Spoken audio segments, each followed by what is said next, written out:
Alright guys, what's up? Welcome back to another Detroit Lions video. Today we're going to be going over our Week 7 matchup against the Atlanta Falcons in Atlanta. But before we do get into it, if you are new to the channel or enjoying the content, consider liking the video, subscribing to the channel, and sharing it with a Lions or an NFL fan. I appreciate everybody that does so. It helps me out, makes my day, and I'm very appreciative to everybody that does so. But with that being said, let's get into the matchup against the Atlanta Falcons because I think this is going to be a very, very good game. Um, so I think the first thing that I want to talk about for the Atlanta Falcons is that 10 of their 11 starters are first round picks or former first round picks. They have a former MVP in Matt Ryan, former Offensive Player of the Year in Todd Gurley, arguably the best wide receiver in the NFL in Julio Jones, a very good number 2 in Calvin Ridley. Hayden Hurst was a first round pick a couple years ago, and then everybody on their offensive line was a first round pick. So they have a lot of talent on the offense. They have a ton of firepower, and I think that this is the forgotten team in the NFC South. Everybody's talking about the Buccaneers having an amazing offseason. Everybody's talking about the Saints because they've been the powerhouse in that division for a couple years now. And I think that they're forgetting the Atlanta Falcons. The Atlanta Falcons have a lot of talent on their team. I mean, they have so much firepower, so many weapons, and a quarterback that can get the ball to everybody. And I think that this is going to be a very scary team to play next year for anybody. I think that they're going to surprise a lot of people and win some games in the NFC South. And I think they're the dark horse to kind of not take the division, but I think they're a dark horse to make the wild card just because there are, obviously I think the Buccaneers and the Saints are great teams, but I think that the Falcons are going to give a lot of people trouble just because of the sheer amount of talent that they have on their roster. Some key losses for both teams this past offseason. Again, I want to go with what I think would have an impact on this game, kind of do that.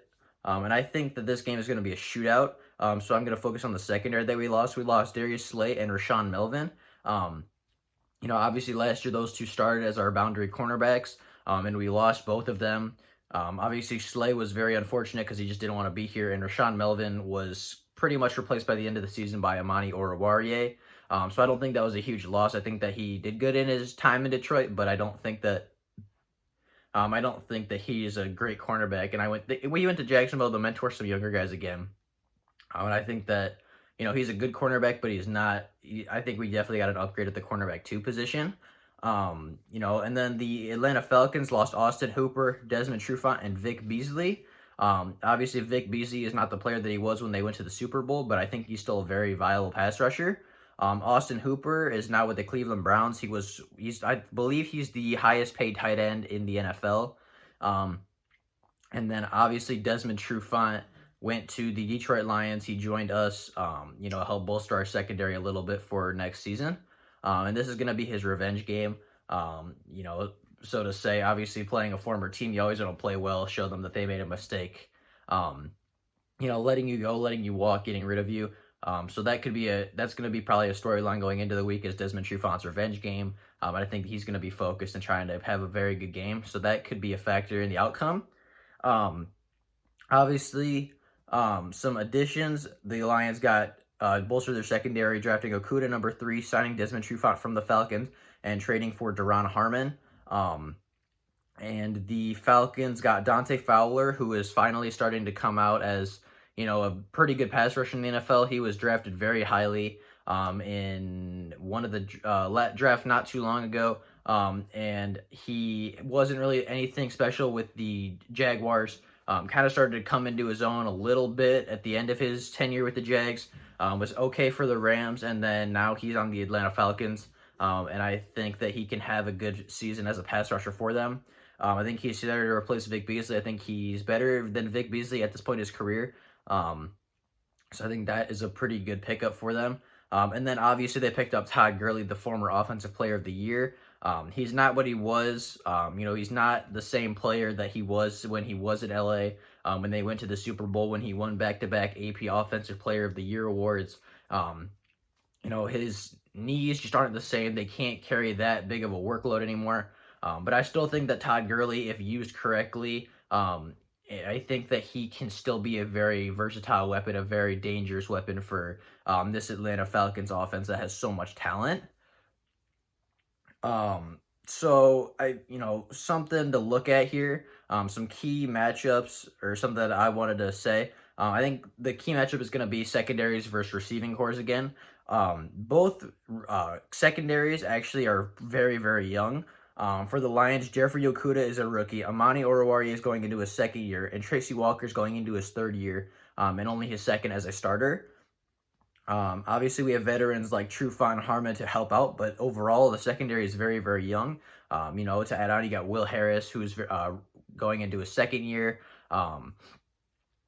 We have a lot of young talent in the secondary. So I think that is gonna maybe struggle a little bit against this much offensive power. But if you flip that, the Falcons also have a rookie cornerback in AJ Terrell, who I think is very good. A lot of people are hating on him, and a lot of people don't think he's a good cornerback because of his national championship game where he got absolutely torched by Jamar Chase.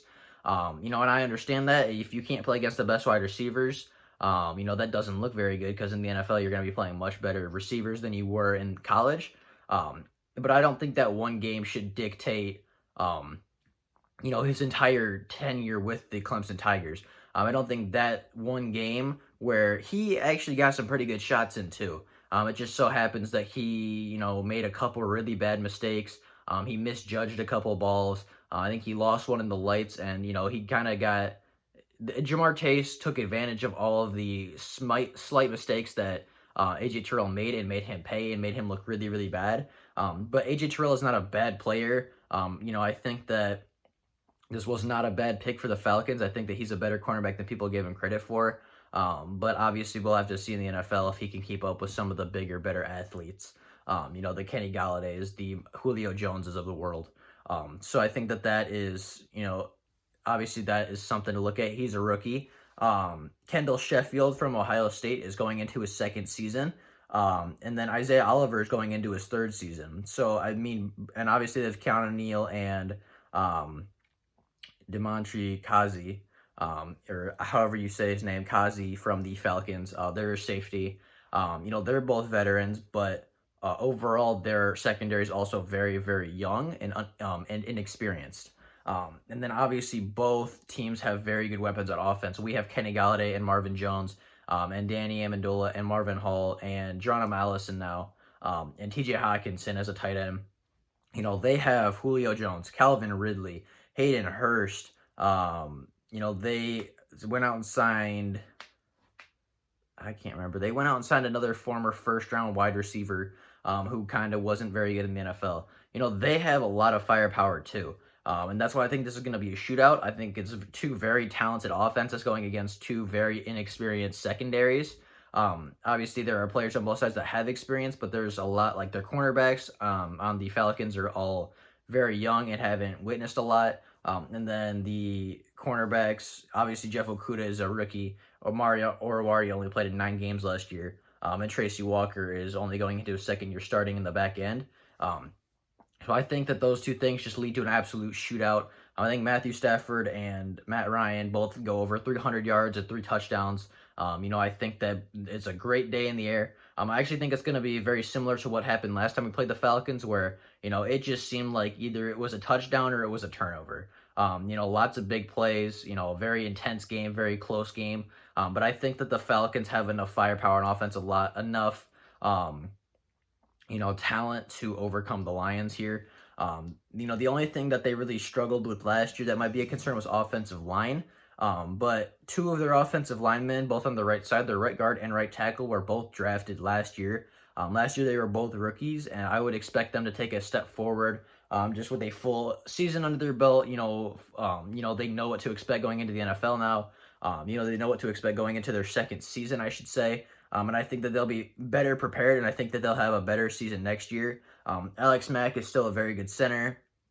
And then Jake Matthews and James Carpenter are both very solid left offensive linemen. So I would expect the offensive line to get better next year, but maybe that's something we could take advantage of because Pro Football Focus only ranked them as the 24th ranked offensive line. And they're still very young. Obviously, the 2 guys on the right side are inexperienced still. Obviously, they have a little experience being second-year players, but they're not, I wouldn't say they're veterans yet. They're not experienced enough in the NFL to know everything that's going to come at them.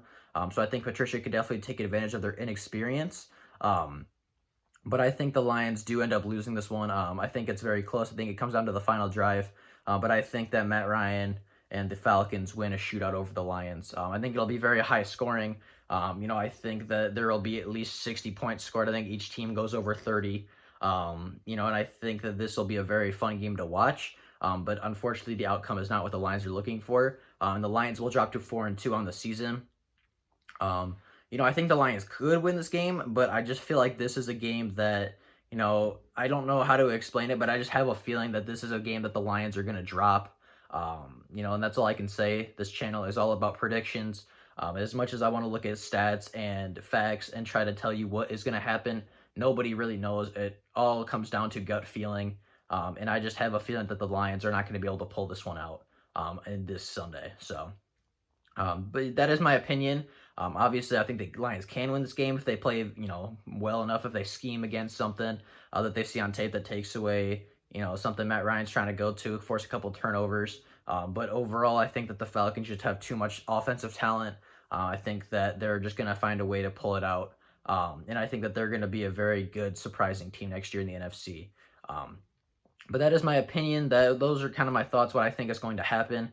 Let me know if you disagree. As I said, the Lions can win this game. I just don't think they will. But if you think that they are going to win this game, let me know why in the comments.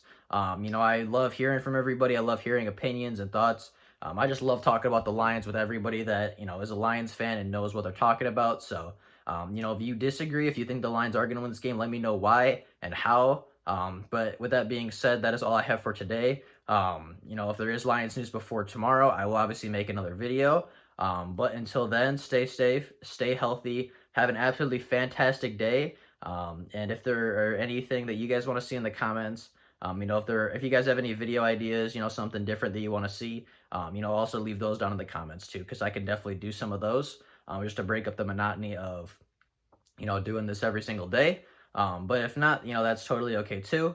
But I will see everybody tomorrow. Have a fantastic day, and that is all I have for you guys now. Thank you guys for watching, and I'll see y'all later. Bye.